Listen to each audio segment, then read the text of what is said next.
Hello, everybody. I wanted to do a movie review of an older movie. It came out quite a few years ago. It's called Blade Runner 2049. So, get my unsweet iced tea.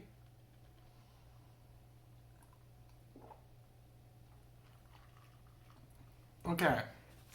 Now, Blade Runner 2049 was a sequel to the first Blade Runner made by Ridley Scott, the first one. And it's in the same world as Alien and I guess Predator later on down the road when they made Predator. That was kind of in the same genre or storyline.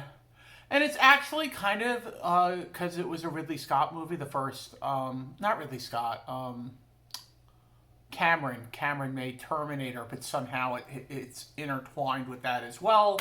With Terminator, Alien, Predator, and Blade Runner are all like in the same vicinity of world building, if you will. So, the first one, obviously, as we know, is about synths, which are also in Alien as well. I think that's where Ridley Scott got the idea. Ridley Scott did Alien and first Blade Runner, and then he produced the second one. I might be butchering his name, but Denis Villeneuve or something. I don't know exactly how you say his name. He directed. He's the guy that does Dune 1 and 2. 2 hasn't come out yet. I think 2 comes out next. Does it come out this Christmas? I don't know. I think it comes out next summer, but I'm not sure. Hope I didn't miss that one. Really wanted to see that one, but no. Wait. Did I see the second one? I saw the first one and the second one. There's a third one coming out. It hasn't come out yet. The third one I think comes out next summer. So anyway, Blade Runner, the second one kind of delves into like Harrison has a kid, and his kid is played by what's that guy's name? I forget. The guy that's in the new Star Wars Starfighter movie, Ryan Gosling. So Ryan Gosling is in it. I don't know the actress, but she's really good. She plays the synth that's like his girlfriend, but we're led to believe at the end of the movie that Harrison's kid, Gosling, and he's a synth too because his parents are synths. So synths can essentially have kids, and their kids are synths as well. So they're very much more human than you would think, which begs the question if this world is related to Alien. Can the synths in that world have kids too? In Alien Earth, the girl thought she was pregnant. Maybe she really was. So basically, I thought the guy that directed it, the Dune guy, the guy that directed the Dune 1 and 2, I think he did a wonderful job. And like, if they ever need someone to finish up the Prometheus series, if Ridley Scott just gets too old to do it and they want to finish that, do a Prometheus series movie 3, I would be all for that same director, Villeneuve, doing the new Prometheus Alien movie. I think that would be fantastic, and there were plans to de-age Sigourney Weaver, who we will see in Star Wars, Mandalorian Grogu next summer. I can't wait for that. That's going to be freaking fantastic. But yeah, I thought it definitely felt like it was in the Blade Runner world. This Villeneuve guy is an excellent director, and I think he really pulled off the feel of the first movie, and did different things with it that just make you think, that make you like, It had that really good synthesized music. The first one had Vangelis did the music. I don't think he's alive anymore. Or if he is, he's too old to do music. I think he died though.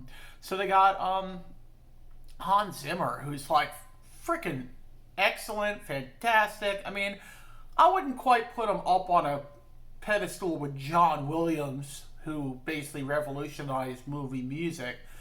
But his scores are really good, and he does a lot of cool synthesized scores. So I really like the score. The story was good. They even tied it into Alien by, if you remember, with Prometheus, they had the blue aliens that were like the creators. There was like this museum area or something where they were encased in glass, the creators. That was pretty. It was, again, it made you think like, what's going on here? Why are there creators in this like Earth-like setting museum? Are they alive? Are they dead? What are they? You know, somehow stuffed. I mean, how did they do this? Did they clone them? There's all kinds of, and if there's creators in this museum on Earth, that connects the world so much more. And what really, really, really tied this movie into being really good versus it would have been just good or okay was that Harrison Ford, like always, brought it. He brought the goods to this movie, and it was so freaking fantastic. It was really, really, his performance, he just delivered. I hear there's even a scene where he punches Gosling, and when you punch in a movie, you're supposed to go over the shoulder, and he missed and hit Gosling in the face. Oh man! And Gosling said he could still back the punch, if you know what I mean. So that was a really, really, really. That's what made the film. That's what made it. Harrison Ford, bringing him back, and there was talk that they were going to do another movie. But apparently because of the box office being so poor, and I think it might have been around the time of, like, right after COVID, so, like, theaters were just getting back, and they weren't even back fully. I mean, it was even worse than now, because I think the theaters are really still affected by it, but I don't know, Ridley Scott, like a lot of people, was persuaded by box office and thought the movie was bad, when in fact it wasn't. It was excellent. It was a really good movie. In the soundtrack, besides the great synth music from Hans Zimmer, you also have like Elvis and Frank Sinatra when they're in Vegas. I mean, like a deserted like Armageddon type Vegas, where maybe like a nuclear bomb went off at one point or something. So I really enjoyed it. I thought it was a really good film, and I don't know, like, I guess if I had to rate it, I'd give it like a 9.5 out of 10. So I would highly, highly recommend this film. Go see, wherever you can see it, streaming, wherever. You can get it on Fandango, Vudu, or Vudu at Home, or whatever they call it. You can get it on there. That's where I got it. I think it's a Disney movie now because it's 20th Century Fox, so you could probably get it on Disney Plus. So you could probably get this movie on Disney Plus, I think. If not, just look around, just Google it. I have been like in a kind of back and forth with AI about the movie Independence Day, and I know I'm kind of going off here a little bit, but it's not available in the States to stream, and the AI is saying, no, you can get it on Hulu and Disney Plus. I'm like, no. When I go on Hulu, it tells me you gotta have Hulu plus live TV. If anybody knows anything about this, please write down below. People on my message board, like tons of people were like, Yeah, you can't get it in the States. It's not available. It's not on. You got, if you get it in the States, you have to have the Hulu Live TV, which I don't have anymore. I just have the Disney Hulu bundle. So, I mean, I don't know why this like this. I went to Hulu support on Twitter, and the guy told me, yeah, it because of licensing agreements, it's not available. So I don't know why this Gemini, um, why this Gemini AI is like fighting with me about it. I think ChatGPT is like a little more agreeable on it, but it's definitely not on.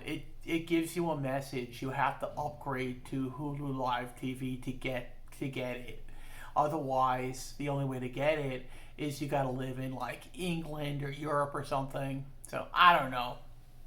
Maybe if you're in Germany or somewhere in Europe. I don't know.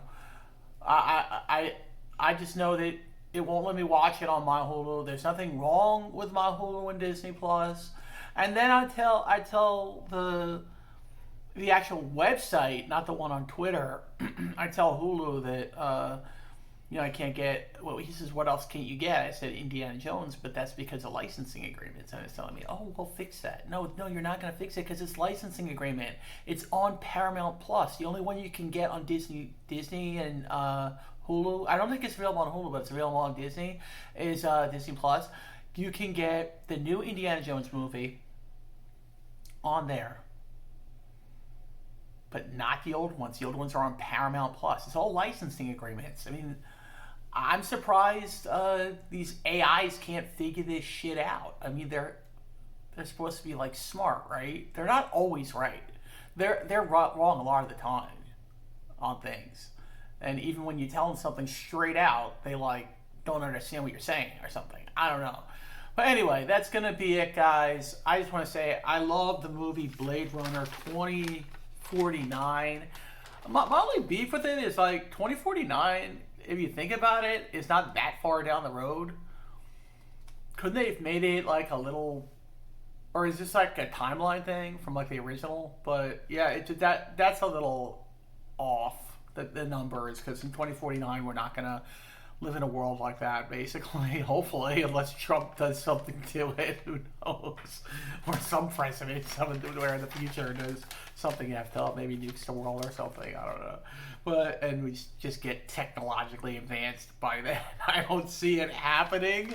That could will it be in my lifetime? I'm 44. No, probably not. I'd probably be like super old or dead by then. Who knows? Anyway, I don't want to get too grim here. But yeah, good movie, Blade Runner 2049. Check it out, guys, wherever you can check it out on a streaming. And may the force be with you. Have a great day.